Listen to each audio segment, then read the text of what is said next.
All right, so tonight we have Ann Bryden with us to share an update about her research study on finding resources for living with a spinal cord injury. So with that short and sweet introduction, Ann, I will turn it over to you. And you should be able to share your screen if you need to. Okay, great. I will share my screen and thank you. It's nice to talk with all of you. And Don, please feel free to update us on the Guardians. That would be a-okay with me. They're You my got it. favorite. You got it. So I will share, let's see, this. And then hopefully you will see the full thing and not my notes view. Good to go.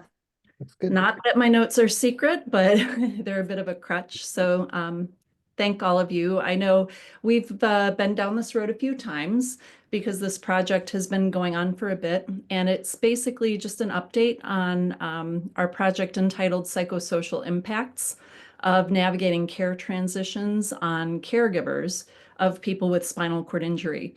And I just, before I introduce the team, I wanted to just reassure all of you that this project was really funded to focus on caregivers or support people with spinal cord injury, but it very much includes the perspectives of people with spinal cord injury.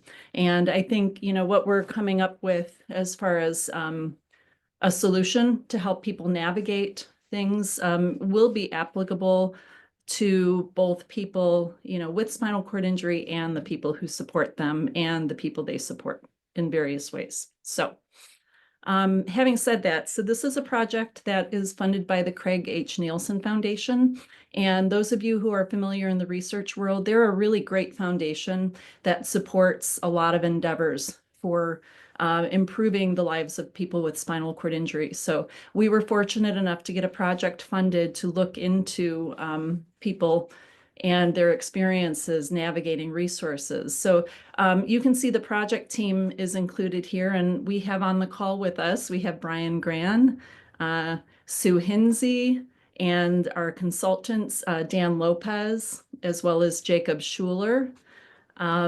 So a few folks not on the call, since our last probably meeting about this project, we have a website development team, which is basically supported by the Cleveland FES Center. So they have provided us with resources of people who know how to, you know, do some nice graphic illustrations and put a website together. So we'll talk a little bit about that toward the end.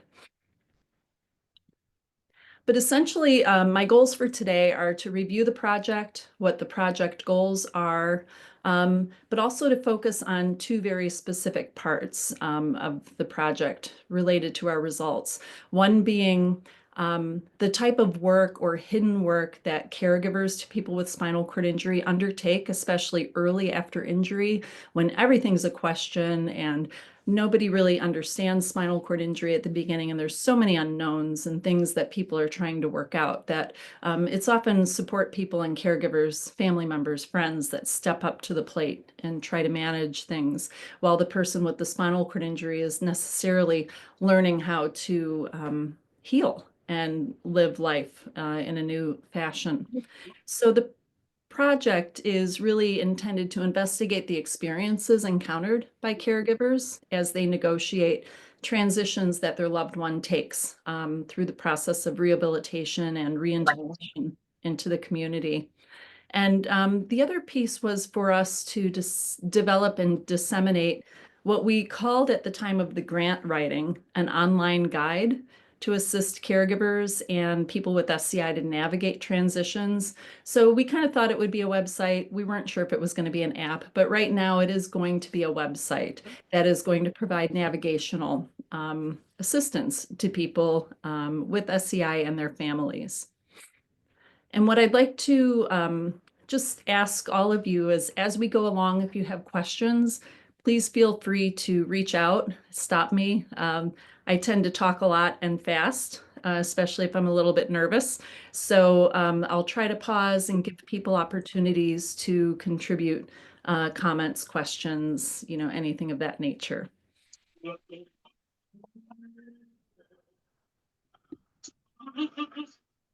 So just as a reminder, this project was really focused on learning the experiences of people with SCI and their support people or caregivers.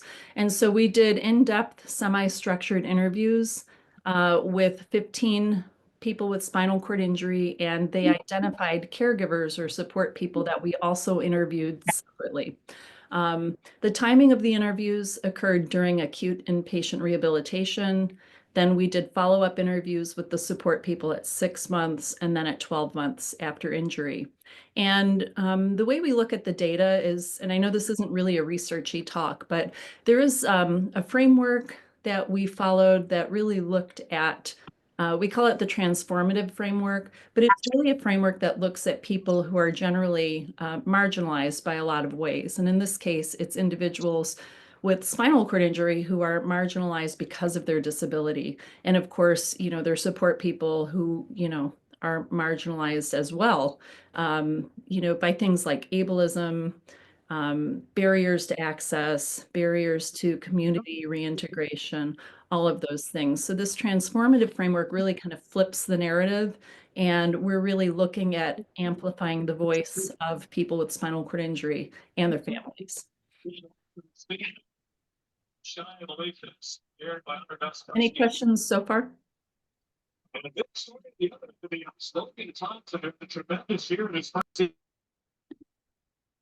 Okay. So when we do our interviews with people with spinal cord injury and their caregivers, there was a number of interview topics. And they're topics because it's not like a questionnaire. You might think of research in a lot of ways as, filling out questionnaires and doing different things. But we actually have a guide of topics that we would speak to the support people and ask their specific experiences around, their loved one immediately after injury, their understanding of eligibility for government benefits. These weren't specific questions. They were just sort of like, I don't want to say icebreakers necessarily, but topics. And then, the people being interviewed would just expound or talk about their experiences as it was related to them. So we had very different interviews with different individuals, but we were able to hone in on to a lot of very common ground that people reported related to some of these topics, such as the things that they had been doing for their person with spinal cord injury to help them get along. Who else in the family was involved in helping the person with spinal cord injury? What were their greatest concerns? What about the well-being of the caregiver themselves? So what would help them the most at that point in time? So that's just kind of an overview of most of the questions that we addressed during the interviews. And we enrolled 16 people with spinal cord injury and their identified support people. One support person needed to withdraw before the first interview. By 6 months, we had 4 support people that withdrew for the reasons that you can see here. And then by 12 months, we had an additional 2 support people withdraw. And I think honestly, this is really telling to the stressors of life after spinal cord injury, trying to manage families and a new way of being. And, people may not have been available to spend that time to talk with us. On that note, though, we are very grateful for every bit of information and time that support people gave. So even though someone might have had to withdraw from our study, we still included whatever data and information that we shared with them, and are honestly very thankful for their, candor and ability to share information with us. So who were the folks that we talked to? And again, I know we're focusing on the support people to people with spinal cord injury. So the relationship included 7 support people were parents to an adult child with spinal cord injury. 6 were either a spouse or committed partner. We had a grandparent, we had a cousin, The mean age was 52 years old. We had a high number of female caregivers, which is not surprising if you're familiar with some of the caregiving literature. It's very gendered, but also you add to the fact that people with spinal cord injury most often happens to males, to the tune of, 80-ish% compared to females. And then most of the caregivers were working, although we did have 4 individuals who were retired at the time of the study. Are there any questions so far?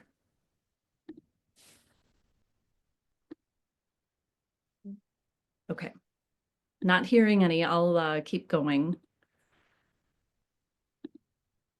So I wanted to, for those of you who aren't familiar with qualitative research, which is the kind of research that we're doing with these interviews, when we do interviews with individuals, we often 100% of the time record them, unless there's a problem with the recorder. But we record these interviews and we take the audio recordings and they become transcribed into transcripts with words. So unlike a lot of research, which focuses on numbers and outcome measures, these words are actually data. So we have transcripts from every interview, and we've spent the team, primarily Sue and Brian and I would get together and highlight all of these different things that were going on in the interviews. We call that coding. And then from that, we have themes that emerge. So common things across individuals that we interviewed, but also themes within each person. So we looked at the themes within each person and across the individuals, and we identified a number of things that people were grappling with. This slide shows the themes that emerged from the interviews that we did with support people during their inpatient rehabilitation. So this is, right when it happens, early after injury, right? So people are still trying to wrap their heads around what happened. And there's a lot of things that came up. You can see that there is the need to seek information about rehabilitation centers, where are people going to be going, coordinating home modifications, beneficiary work. I don't know if you can see yes, you can. So you can see my nervous working of that cursor there. But beneficiary work is really something that people undertake trying to figure out what benefits they're eligible for. So there's a lot of time and effort spent to figure out like, oh gosh, so I'm not working now. Do I have any benefits from maybe workers' compensation if my injury happened on the job? Or am I eligible for Medicaid? Or am I eligible for, any number of resources? So that idea of figuring all those things out falls into the broad category of beneficiary work. People are also figuring out how to change their work schedule to be able to help their person with spinal cord injury. Or some folks may need to go to a skilled nursing facility for a bit. So finding out information about the best place to go to and how to find that information and what ones really know what services and care to provide for people with spinal cord injury. And then even the task of updating family and friends about what's going on. Thank goodness these days we do have group chats, but sometimes that can be really overwhelming to try to keep everybody up to speed. So sometimes family members would take that on and do the communicating for, the folks with spinal cord injury. Seeking recovery resources. So what things are out there that might be research that can help them recover. Keeping up with the home and caring for the family and trying to keep everything going in addition to helping the person who had the spinal cord injury. Often kids still need to get to school. Groceries need to be bought. The bills need to be paid. The grass needs to be mowed. So there's just, all those things that people are managing. Traveling to and from to visit the person with spinal cord injury. Sometimes the rehab facility isn't close, and there's a lot of time spent on the road, not to mention parking fees and all those other things that people have to worry about. Identifying whether or not you need to have any attention to legal issues. Does a power of attorney need to be set up?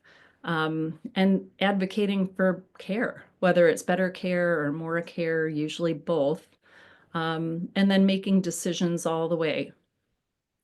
All of these things are really kind of interwoven, and you can see where, families are in turmoil at this point, trying to manage and take care of all of this.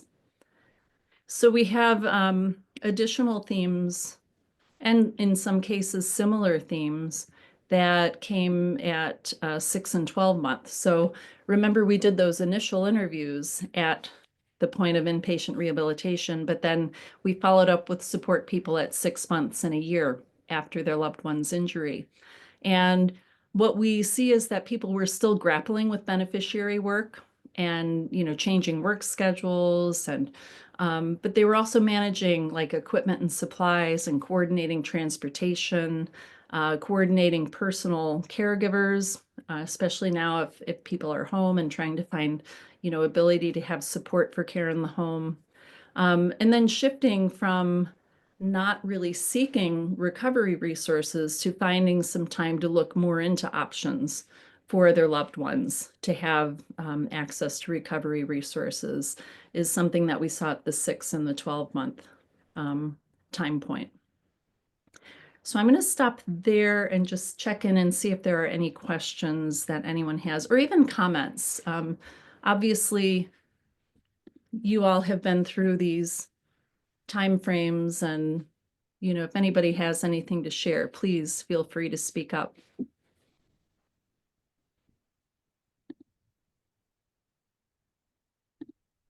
Yeah, I think I can just jump in here. I just remember at the start of this, even being the person who was injured, we definitely weren't aware of everything that was happening as much, as everyone around us knew what was happening, and that in those first initial days and kind of weeks. And I know personally for me, like I wasn't really like aware or come to until about a month and a half after like the actual date of injury. And so at that point, so many decisions had already been made that I, just couldn't have been involved in for whatever reason. And so um knowing that something like this, will exist for people who are in that position and who, really are just wanting to navigate it in the best way possible, um, is it's going to be definitely valuable. Yeah. And what I hear from individuals too, Dan, is people say that there are a lot of resources out there, but it's almost like there are too many. You don't really know where to get funneled into for the meaningful resources. And so we're hoping with what we learned from this project to have something to address that. And one of the things I'm recognizing is that the biggest moments of the spinal cord injured are those moments spent at home right after the hospital stay, and that it's the education with the family and or even the person of their own body and how they're responding to everything. Yeah. That's what I'm hearing. Learning the cues of your body. Correct. Yep. Yeah. Trying to figure out what works best for your family and the dynamics. Yeah. And I will pose a question to the group. Do any of these themes shock you? Do they all seem to relate to your own experience? What are your thoughts on that?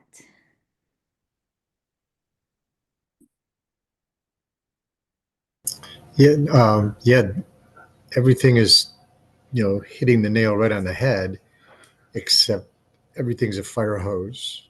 Like when your loved one gets injured and you're in ICU and then you're in rehab and then you got to go home and there's insurance and then how do I get a ramp and how do I do this and where do I get the money for that? Everything is a almost like priority one, and you got to juggle all that. And I think that's the hardest part, not having, or the people that are lucky are the ones that have a lot of support early on from family and friends to help I don't know, like stop the world from spinning so that you can concentrate on getting all this stuff done that you guys identified. Mhm. Yeah, thanks, Mark. That's a good point for sure. Um, Even and both you and Don, like just getting home and then trying to figure out what things look like without the support of your hospital team, and then finding out that you don't really have easy access to transportation, um, because that all really depends on your insurance and what's provided is difficult. Does anyone think there's anything missing, from some of these things? We feel like things have been pretty comprehensive, but curious to know. Ready. You hit 7 days. It don't matter who you have. I was hoping on my creative cup, so he needs to make play his game. If he shoots it, I am not sure that I caught that. I apologize. Oh, I was gonna say, I this looks like a pretty comprehensive list to me. One thing that kind of really that especially took um caught me by surprise was how difficult it was to coordinate getting accessible living. You Mm, know, that's one thing that was a particular challenge for me initially, and then even now, and considering moving to different places and stuff, that has to be, top of mind. But all the other things are definitely relevant and do are a part of the journey, you know. mhm. Thank you for that. The accessible housing is a big issue because a lot of times people can't go back to where they were living, especially if they were renting and they can't make modifications. So it's really difficult to try to figure out those things, and people aren't in the hospital very long either for rehabilitation. So decisions have to be made pretty quickly. And even in, I would say, the greater Cleveland area, there's not a large amount of accessible housing available. Some of you may be aware of Max Housing, which has access to, um, various apartment complexes that are accessible. Often they have a long waiting list too. So, there's the need to find something in the interim, in the meantime. Mhm. S- So I Yeah, think I was like, seriously, does every place have to have stairs? Like, is it like a requirement? it's something that people don't think about until they have to, unfortunately. Um, and this is just a really not a great comparison, but oftentimes people don't think about it until they have a kid and a stroller and, need to navigate curbs and steps and those things. But, I think as a society, we really need to think more broadly about access. And I don't know if many of you are familiar with the term ableism, but it's just that kind of thing that we're sort of conditioned to not think about those things unless, because we're able, we have the privilege of just kind of not worrying about stairs. But when that's taken away, then that's where things get tricky.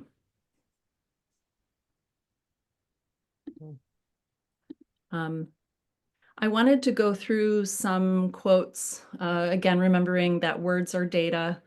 Um, that kind of really capture what some of the folks are grappling with. Again, beneficiary work. So the hidden work, the unpaid work, the never-ending work that you or your loved one have to undertake in order to figure out what your resources are. So this person talked about this is their whole circle of questions, like how long does workers' comp last? Can he get on Medicaid? Should it be Medicaid, or should we look into Social Security, and how do those things interplay? We don't know these things. And then this person similarly talks about not knowing the eligibility for Social Security income or Social Security disability income. And there's different rules and regulations that apply to each of these things. SSI is more related to your income level, whereas SSDI is more related to your disability status. And understanding if you even meet some of the work quotas, because a lot of those things are based on whether or not you paid enough Social Security taxes into the system in order to get benefits once you experience the need for them. And then, you know, are there partial benefits? You have to often wait a long time for approval from Medicaid, and then you can apply to SSDI. So people don't often know the right way to access all of these things, but people with spinal cord injury get discharged from the hospital pretty quickly. So there needs to be a hospital bed at home and different adaptive devices. So these are the things that you all well know have to be addressed, and some of the things that, you know, people are struggling with. Some more examples have to do with, you know, Medicaid and having to look for an air ambulance, because you know what, sometimes injuries happen inconveniently when you're pretty far from your loved ones. So being able to figure out how to get someone home, whether or not insurance would even pay for an air ambulance. And I would also offer that this person had looked into a rehabilitation facility close to where their loved one got injured, but the person didn't qualify because the center was only taking people with private insurance and not out of state Medicaid. So there's all sorts of barriers that people encounter. And then this particular situation,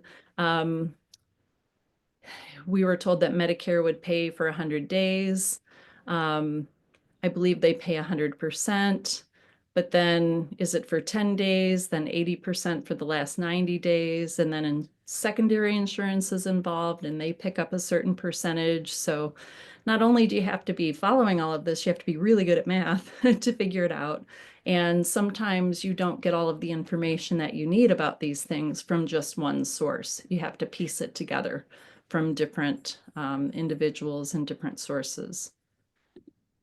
So I mean, not to belabor, but I think you all know there's just honestly a lot that goes on. And one of the issues that support people undertake are the numerous phone calls on the hospital bills that start to come in. But over time, this was an excerpt from an interview that we conducted with a support person at the 6-month mark. This person was saying to their loved one with SCI, you can make this phone call. There's nothing wrong with your voice. You can start taking some of these things on because they were just so overwhelmed with all of the phone calls that they had to take. And then on the other hand, we have, you know, another situation where, you know, someone, you know, the person with injury did start to take on some of those phone calls and figuring out things. And it really just depends on where people are at the time that all of these phone calls need to be made. So I don't know if some of you can think about scenarios in your own life where you've had people kind of working on your behalf and maybe switched and took it on for yourself. Happy if anybody wants to share. I just know, like, remember in that situation, like mentally, it's so difficult transitioning to taking some of that on, because even though like wasn't a rational thought, I just remember like even ordering medical supplies wasn't just like even ordering medical supplies, it was like ordering more time to be paralyzed or to be injured, you know, and it was just really like really weird mental game that even making these phone calls was doing to me, you know, and so I think again, just having something that can help organize that and help make it a little bit easier or a smoother process, it'd be so helpful. Yeah, that's actually a really good point, because it sort of forces you to contend with what's going on and maybe think about permanence of things in a way that you aren't ready for. Mhm. Yeah. Um, I have kind of a final, this is a long quote. I know it is. I hope you can kind of look through it, but to me, it's just, I call it all of the things because, you know, we all have moments in life where we have just everything hitting us from every direction, right? Things that we have to deal with and, you know, things that weren't expected. And I think this person just so eloquently put in words what they were contending with, you know, the 5, the 6, the 7 hats that they're trying to wear. A lot of people have been helping and bringing meals, but, you know, there's still the laundry, the bills, the car maintenance, the phone calls, again, the never ending phone calls, appointment setting up, probably phone calls that lead to the wrong person, and then another phone call's involved to get to the right person.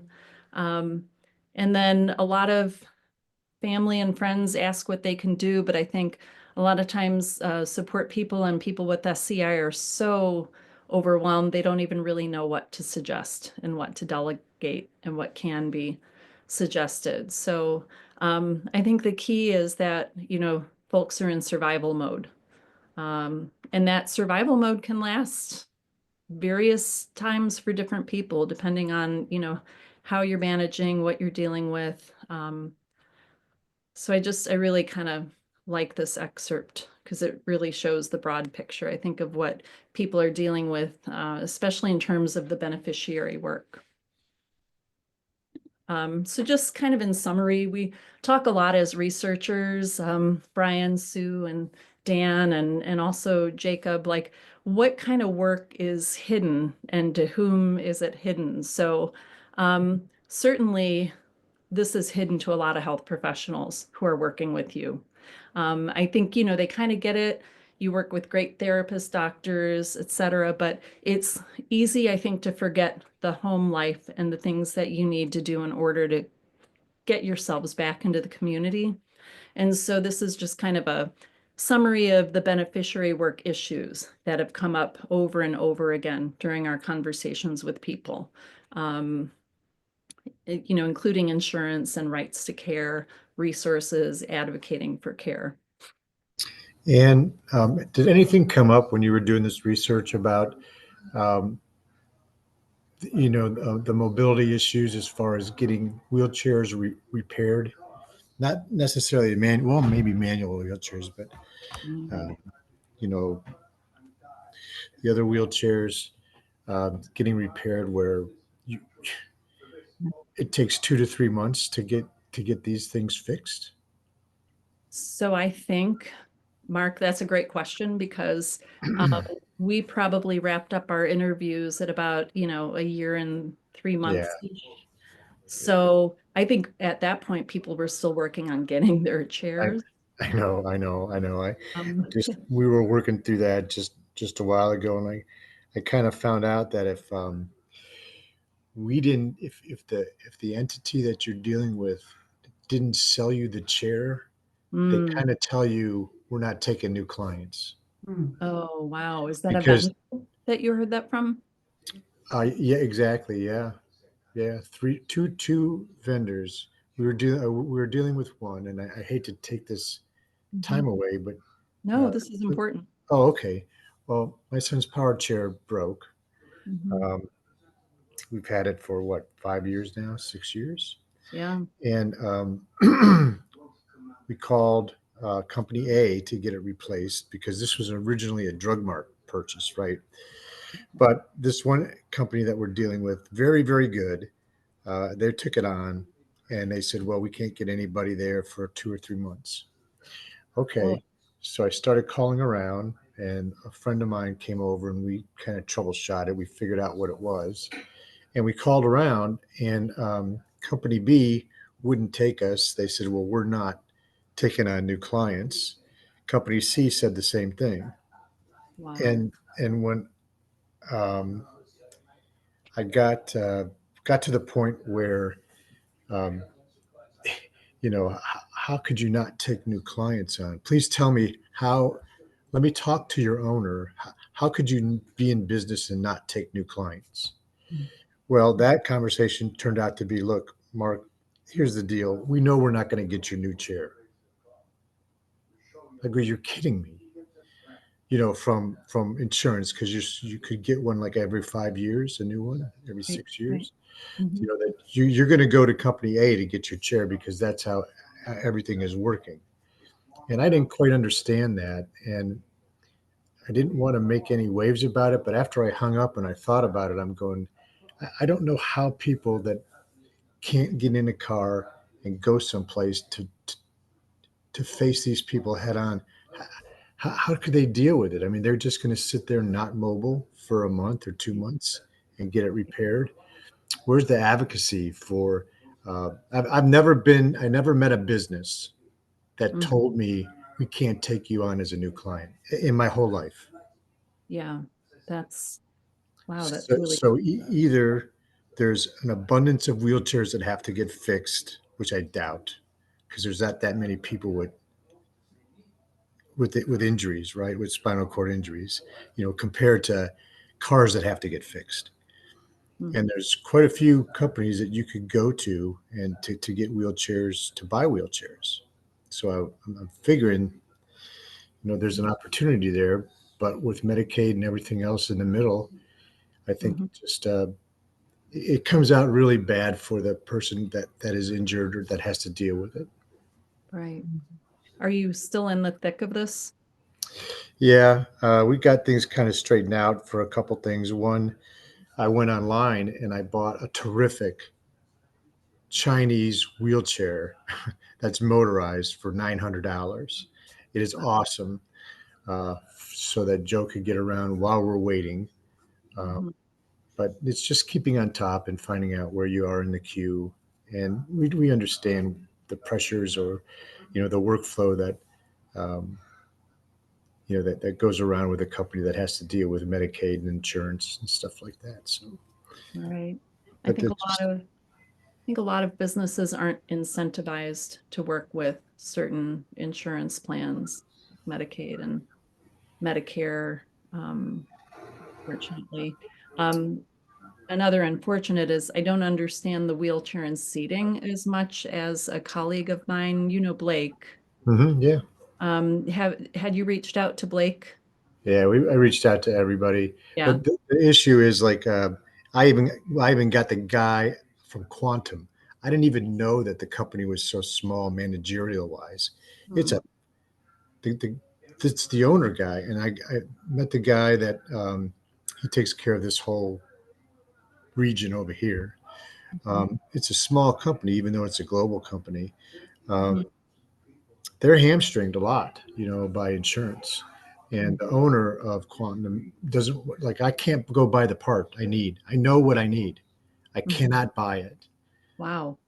Um, and if I do, well, I take that back. I can buy it. I found a place in Florida to buy the part I needed. Unfortunately, I have to remove a sensor, and that sensor has to be recalibrated once you put it back. And I don't have the software.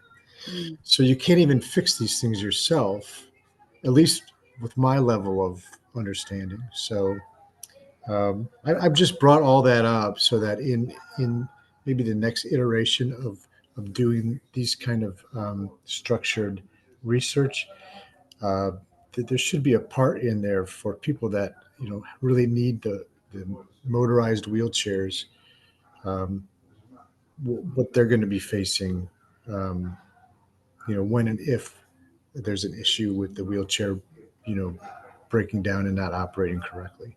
And I know Jared, if you remember those guys, they had the same issue.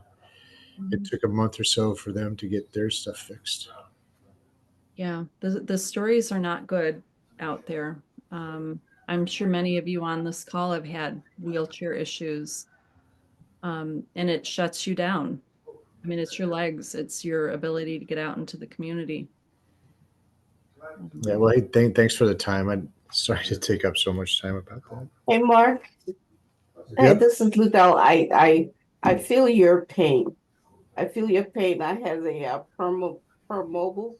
And I Uh-huh. called New Motion. I said, hey, I have an error code. I need some repair. They said, if it's older than 5 years, we can get you a new one. I said, well, I need a repair.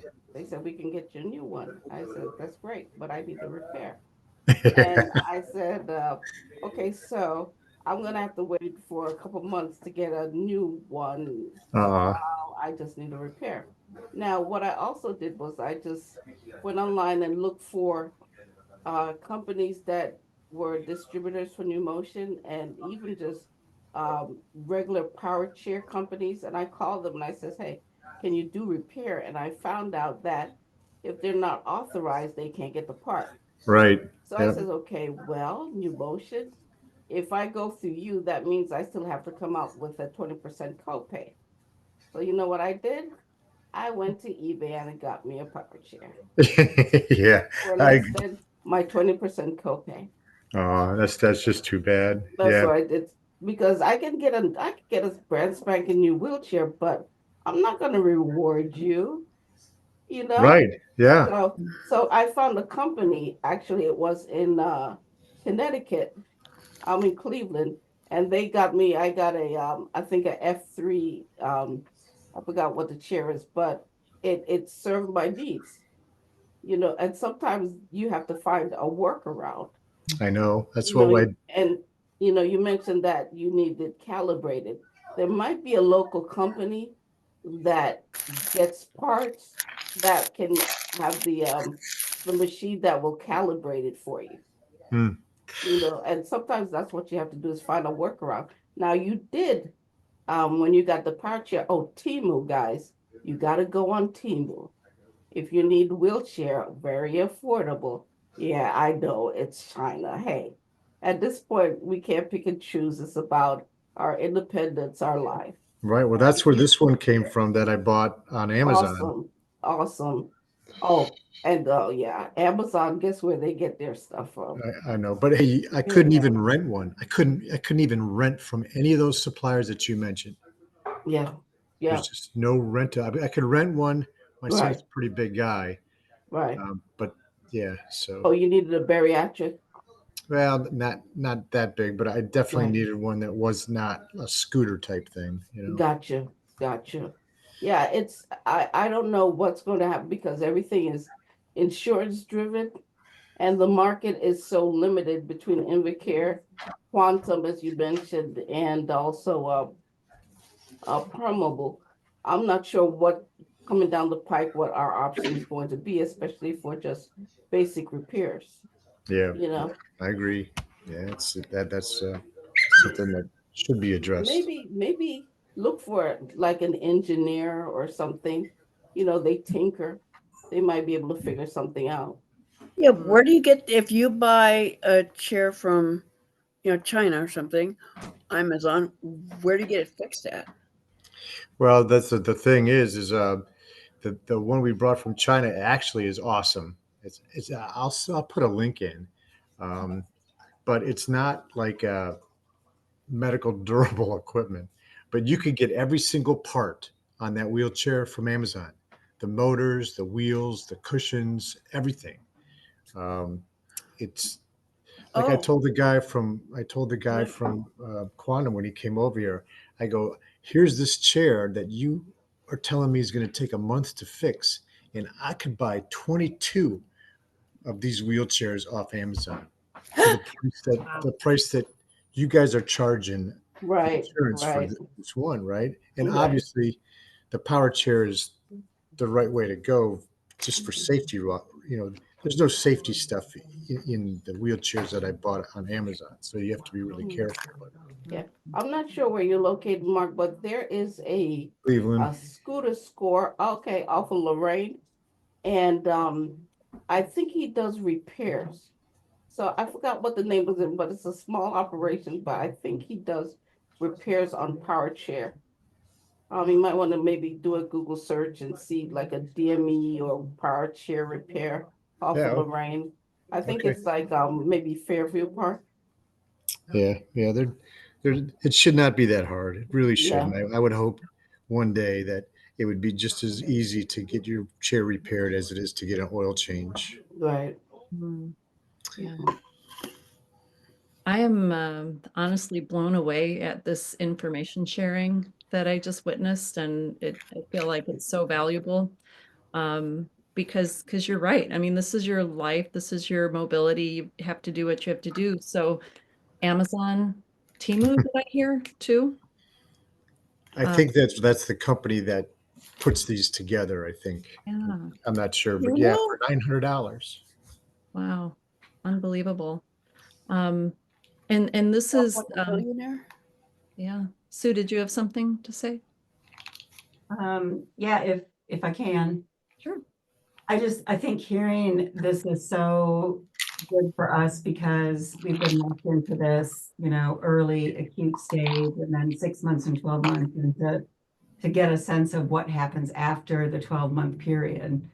I mean, that would be really interesting for us to know more about. So I just appreciate people speaking up and telling us about some of this.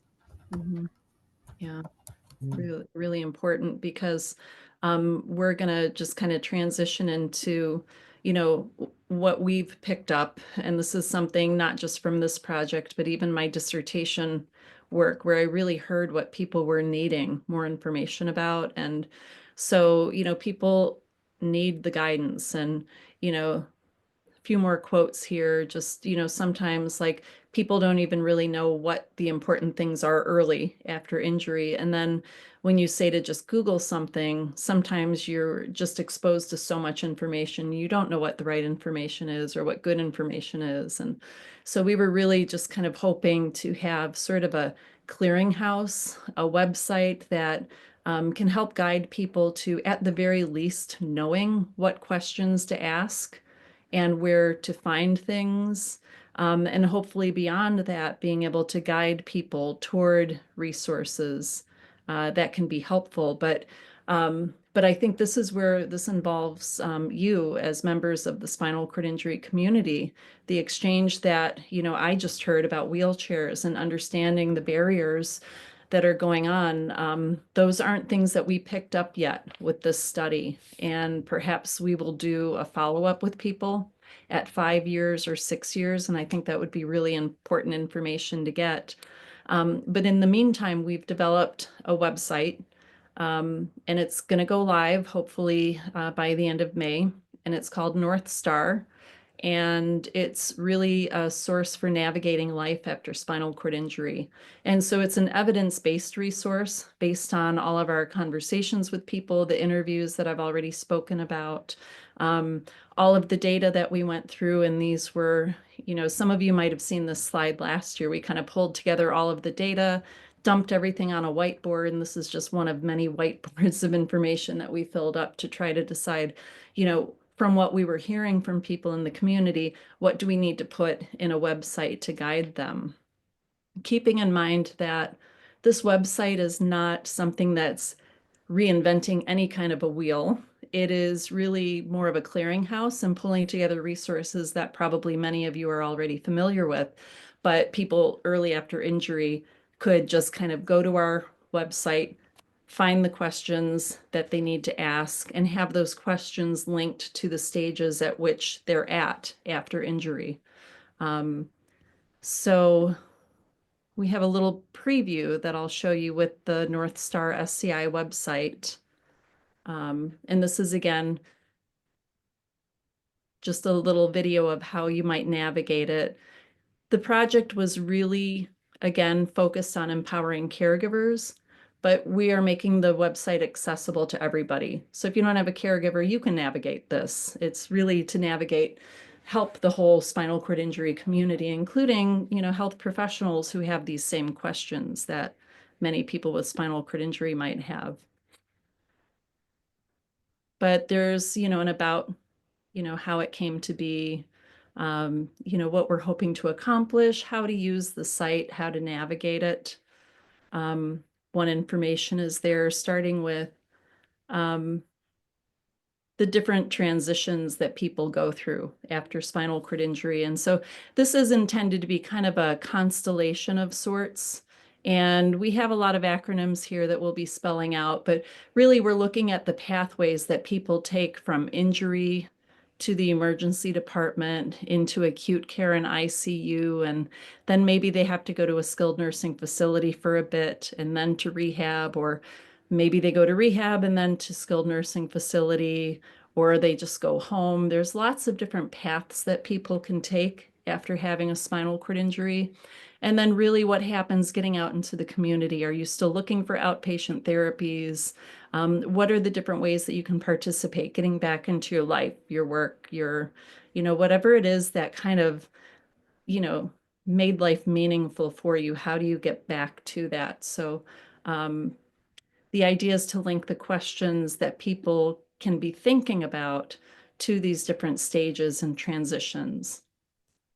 One of the biggest things is people really don't know what spinal cord injury is when it first happens. So there's a lot of good resources that can help explain it that we link to. Important to know that decisions often need to be made fast, especially if you're having to pick a rehab facility or a skilled nursing facility or your next steps, because your time in the hospital is oh so very short compared to what you might need to recover. Things to think about when you're choosing a rehabilitation facility.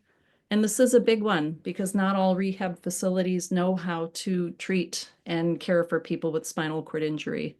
So kind of giving some people resources and how to do the homework, how to find the right places to go.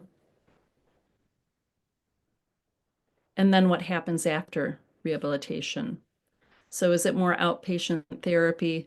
One area that we still need to build quite a bit with the website is, living life in the community. So there's lots of resources here, from mental health to nutrition to general education. And it's all linked to really pretty well-known resources already in spinal cord injury. I think here I'm going to jump ahead. Ooh, that's little. So we already saw that. But if we kind of jump to maybe the 3-minute mark. Just other things. Again, it is therapy heavy. We're really focused on having more community and recreation and other things, but also how to find spinal cord injury trials. There's different resources there if you're interested in finding different things. So, so far, we are getting there and adding content. And I really do want to give thanks to the Cleveland FES Center because their medical illustrators, Sophia Sina and Annie Ratliff, have done a great job with a lot of the different illustrations and animations that you see. So we're really happy for their resources. So that brings us to you all and feedback. I know some of you may have seen a little bit about this a year ago. We've definitely gotten a lot farther. We're getting ready to launch by the end of May. I would love to get your feedback because what would be a truly valuable addition to a website like this is the real life experiences, the workarounds that you guys have spoken about, and just different tips from people who've been through it. So maybe we can build a users community. And I'm pretty archaic, so I don't know if it would be like it's definitely not a chat room, but that's all that's coming to mind right now. But some way of sharing information through, users of this site. So I would love to have, any feedback from all of you, but also to see if some of you might be interested in providing some assistance through volunteering to go through the website as we're getting ready to launch it, give some feedback, information about additions, what works, what doesn't work. And eventually, we'd like to be able to pay people for their expertise on this as well. So that would probably involve getting more funding to test the website from other resources. But if you are interested in contributing, please send an email to this account. It's scinorthstar@gmail.com. Would love to reach back out when we're ready to trial things, and I'll stop talking and let someone else right now. And that's one thing that I've always seemed to recognize now, is that all of us being presented with a new situation, we don't have the right answers to, or we don't know the right questions to ask. And, where do I get my ramp? And, Yeah. what does Mark, like Mark saying he needs the second option. There was a good article in one of our newsletters that talked about having backup equipment, and for a wheelchair like myself, I needed a backup chair and I didn't have the right one at the time. And I kept getting bruised all over the place for the chair that I had to use until my chair was repaired. So that's all a part of the community conversation you're talking about. Yep. And how do people find those resources for backup equipment when insurance will only pay for one thing? I know that there are a lot of people, veterans seem to have some really good resources as far as wheelchairs and seating and even adapted automobiles and that sort of thing. So I do know that a lot of people will reach out to any veterans they might know as far as, buying a van from them when they're upgrading to a different van. Same with wheelchairs. I know the chapter does get some things donated from time to time as well. Is that right, Megan? So Yes, that is correct. I know right now we have a bunch of few transfer boards. We do have 2 manual wheelchairs. I did have somebody interested in them, but that's been a few months, so I'm willing to put that back out into the open community. So there are 2 tie lights. We've had standing frames in the past, different things like that. So if you're ever in need, feel free to email us to see if we have anything. We may not, but we may. yeah, it's good just to keep that dialogue going, and certainly appreciate everyone's attention tonight, and seeing a lot of familiar faces is always fun too. But I'm open for questions, comments. And do you have information on the site about finding additional caregiving resources? Especially when the caregiver on hand gets overwhelmed, like, for example, a care.com site or any other staff and comfort keepers, any other resources such as those that can help individuals navigate once they leave the facility, because it's tough. In the hospital, you have 2 or 3 shifts, 6 people catering to your need, and then you go home and you got 1. Right. And then you have expectation. You're dealing with the mental issues of having to deal with spinal cord injury and trying to navigate resources system. It's almost like a death in the family, and people say, so what do you need? And you're like, well, I don't know. How about some groceries? How about somebody to come do my laundry? How about somebody to come clean the house? How about somebody to take the kids to school?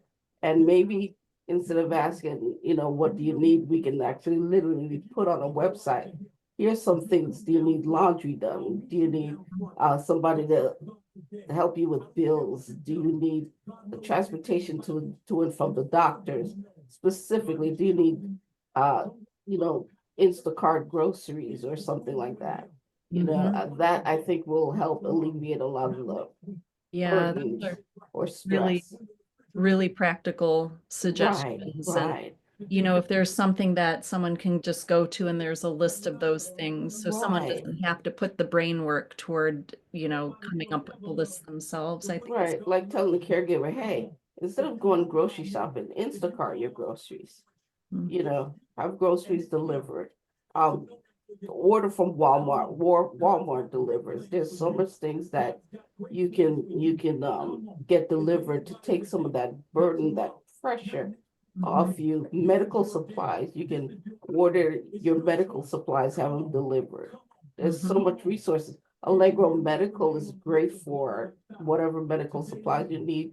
You know, brief, disposable incontinent care, ostomy, the works. You know, it's sometimes you have to, instead of asking, you have to tell people just to help alleviate some of that pressure that's overwhelming, you know? And the delivery services have really improved. I guess that's one benefit of COVID.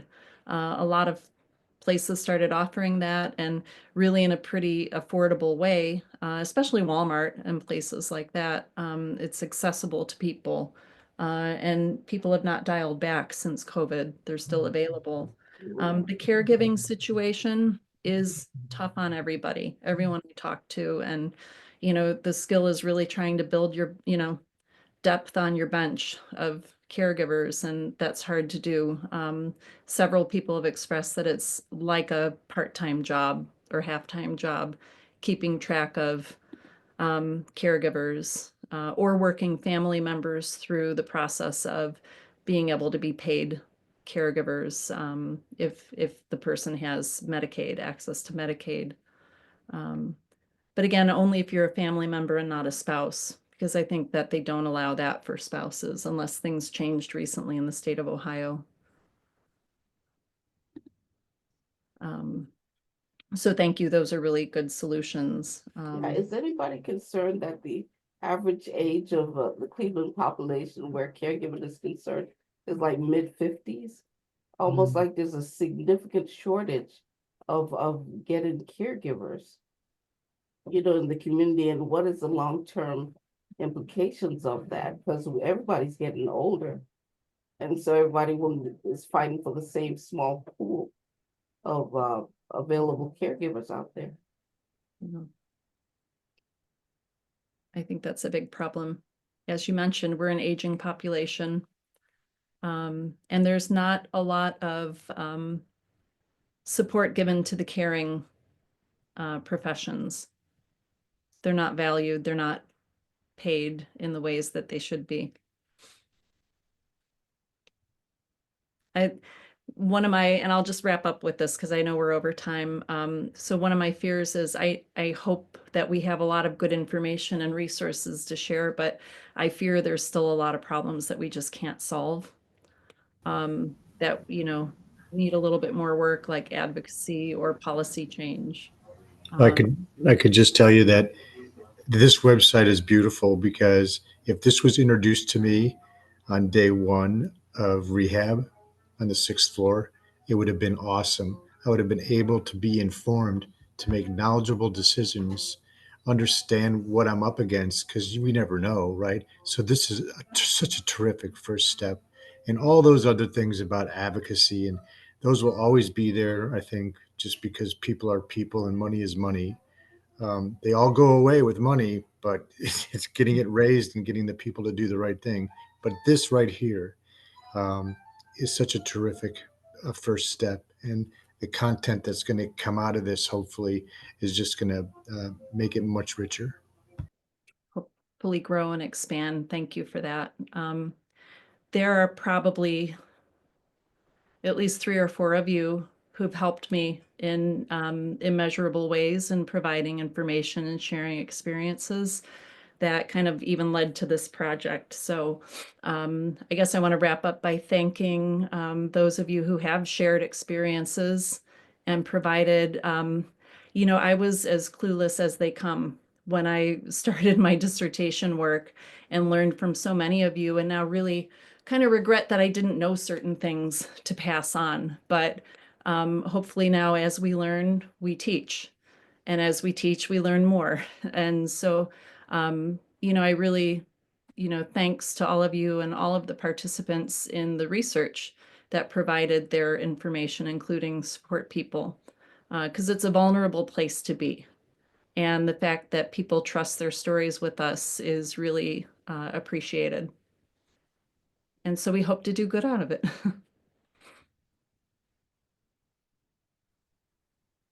Absolutely. And thank you for doing this work for us. And thank you for your presentation tonight. Are there any, I know we're over 8 o'clock, but is there any like last minute quick questions or quick comments before I wrap up?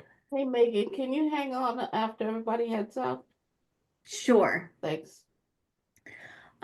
Okay, well, thank you again, Dr. Ann Bryden, for presenting tonight, and we look forward to either volunteering with your website. If you're interested, please send her an email.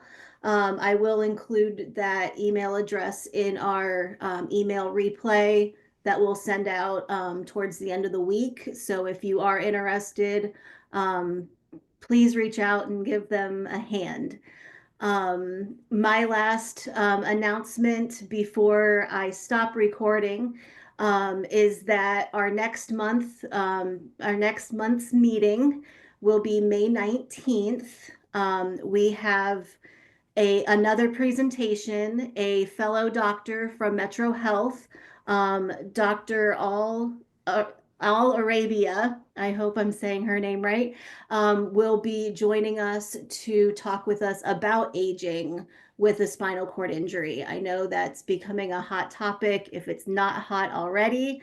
I know there was a webinar over the weekend about aging with spinal cord injury, if you were able to tune into that, but I will put the registration link in the chat, and it's up on our website, and hope to see everybody next month.